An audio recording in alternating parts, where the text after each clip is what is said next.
Welcome to Exchange with Lia Leveillé Mettral.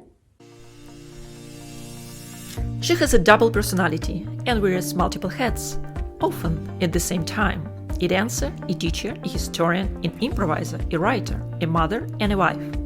Despite change being an integral part of her life, Lia's deepest held value is loyalty.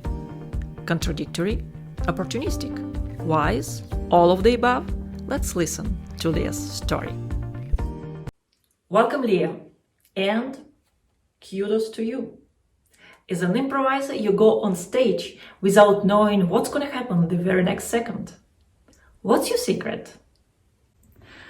Okay, I just have to say something and to make a confession to you. I used to be a control freak in my life. So that seems contradictional or paradoxal of that, but I really have these two parts of my life. So it's actually very reassuring for everybody that you can learn that. You can learn how to improvise, how to respond to the change. Yes, of course. And as improvisers, we use different skills. For example, the most important skills I like to teach is to listen to the other, to accept the other's propositions, and to deal with the fact that you don't know what will happen. Of course, you can use it in your own life, but you have to let go some things in which we believe in our lives. We want to control important things like I need to earn money, I need to be nice to people, I want people to love me, I want people to respect me. We don't have enough the courage to say, why not? And how someone becomes an improviser? I understood that I never had a career plan or a career path I was following, never. I was always doing several things in my life at the same time. I mean, dance and school and theater university. I'm a mother also, so I had my children during my university, and I was playing theater and I was playing music, etc., etc. And I really love this way of life. In a certain point, I really feel bad when I don't have enough things to do. So this is another problem, but maybe it's not the subject. Or I have to lie on a couch and you become my psychiatrist. And usually I understood that every choice of my life was made by the opportunities. So you're an opportunist? In a way, yeah. As a woman, as a girl and then a woman, a mother, you have so much pressure from everybody, but also from yourself, because you think, okay, if I'm an example as a mother, if my child is staying at school for lunch, am I a bad mother if I have time to take him out of school? And I was working like this when my first child was at first grade school. He was going to eat at school a few days a week. But when I didn't work, I took him from school. So I was calling in the morning and say, today he can come back to home. Why? You felt guilty? Yeah. What's really hard when your work is your passion is that when you come home after a hard day of rehearsal, people at home, your husband, your children will say, oh, was it fun, your day? And you have the impression that you went to have fun with friends.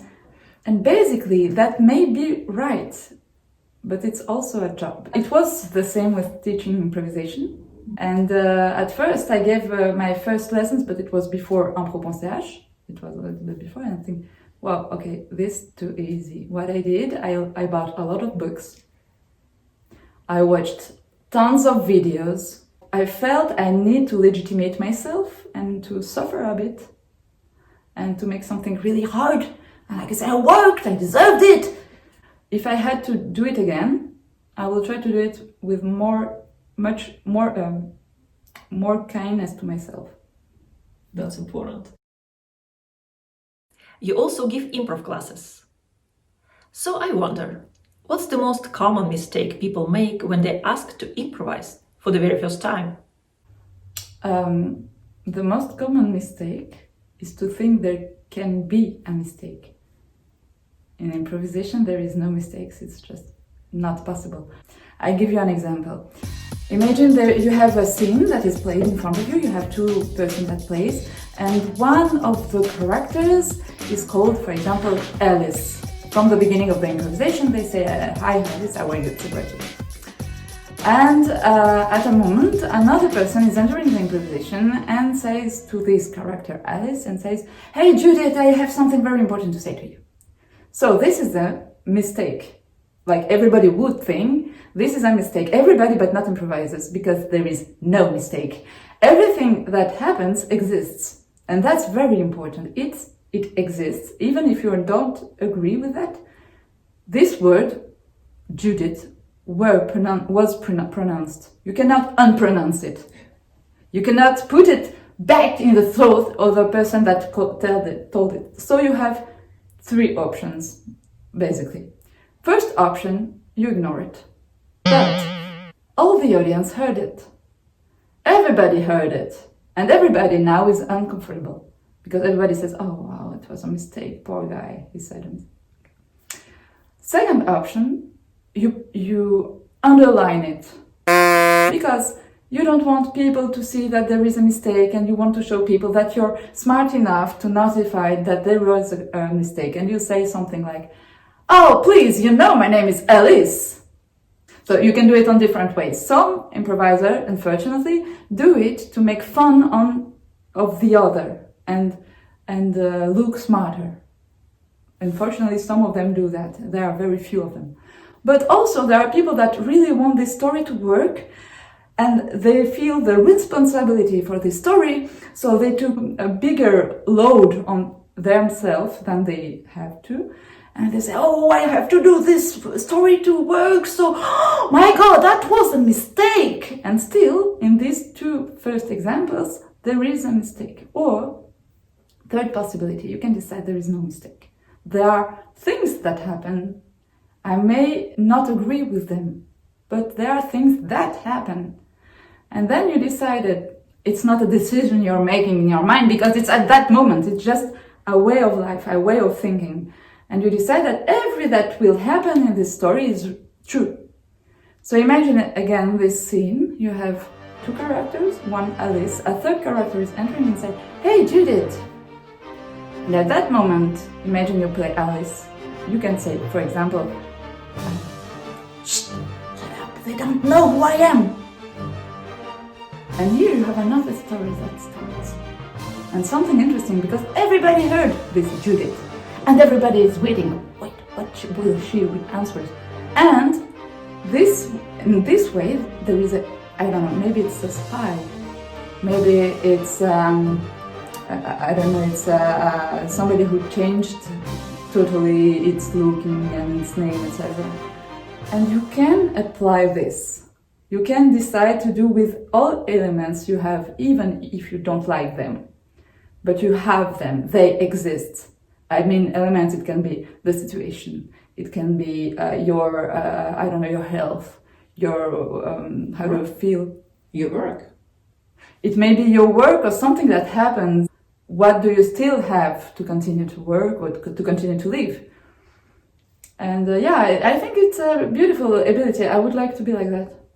I'm trying to. So how would you formulate this lesson learned from those kind of situations? I would say you cannot change what exists, and what happens exists. I think you cannot ignore it, you cannot avoid it. You can choose to use everything that happens, and that way you can choose what do you do with it.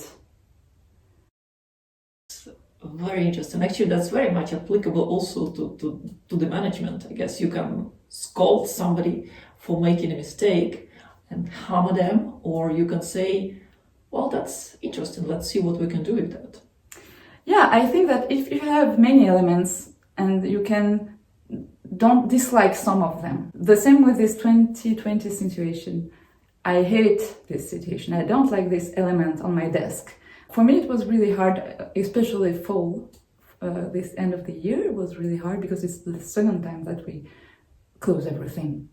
and you don't have this spring energy we had on March. But I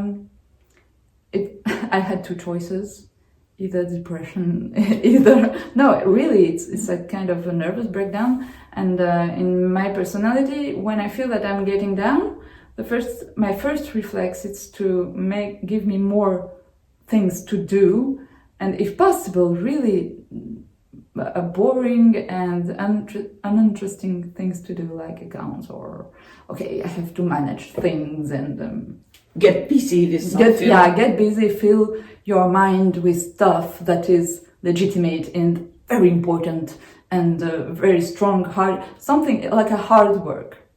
But one of the choices may be I have to rest.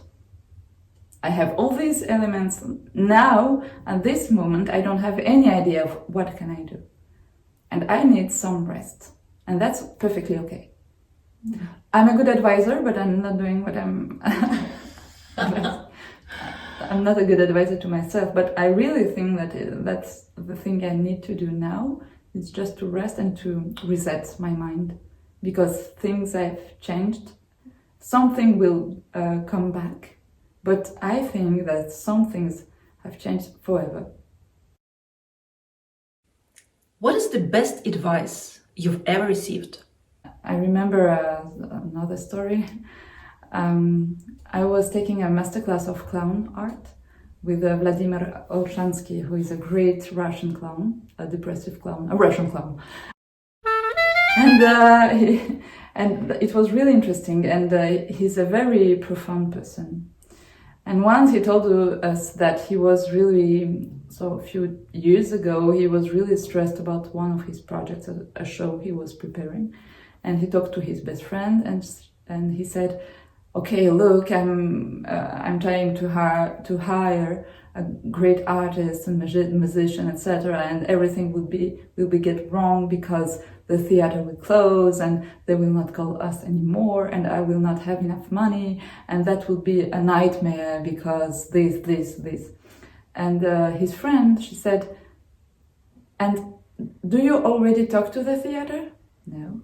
Okay, did you already had an answer that you will not get the money? Not yet, but I think that, okay. Do you already have an information about all those horrible things you told me about? And he said, no. And she said, okay, so now you're suffering for something that doesn't exist.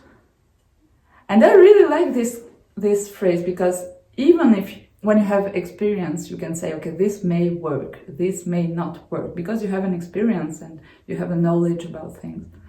Actually, future doesn't exist at all. If you are stressing about it, and if you are destroying yourself with this future, you are destroying yourself for something that doesn't exist. My last question to you. You're a mother of two, so if you had an opportunity to change one thing in the world, to make it a better place for them to live, what would you change and why? I would like that people would be able to really see and listen to each other with more respect and more kindness. And I think that if people can do things that they want to do and they're able to do in the way they are able to do, the world will be a better place to live. Because when a person is really bad or with bad intention and bad thoughts, I believe that most of the time this person is having all her life something that is not important, or I don't know how to say that.